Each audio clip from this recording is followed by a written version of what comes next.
चलो बेटा निकल लो। कैसा गए बादल, क्यों गए?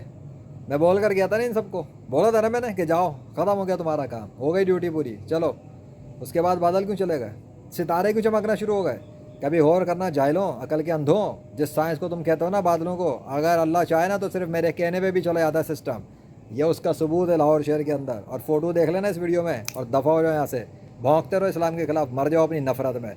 आना इस्लाम में तो आओ, नहीं तो सीधे जाओ जहन्नुम में। अल्लाह अकबर। अल्लाह को तुम्हारी ज़रूरत नहीं है, तुम्हें अल्लाह की ज़रूरत है, वरना फेंक देगा उठा के जहन्नुम में। उसके साथ तकब्बुर ना चलाना, वरना जलील कर देता है वो लेजेंड के हाथों। आ गई समझ में? और ये इसकी निशानी है कि बादलों का भाग जाना। ऐसे कैसे चले गए? काम कर रहे थे ना वो मेरे कपड़ों के साथ साथ, बारिश का आना जाना, सिस्टम का बदलना, हर एक चीज़ में निशानी है। क्योंकि सीरीज़ का नाम था मौसम की कुदरत, लेकिन अल्लाह के हुक्म से।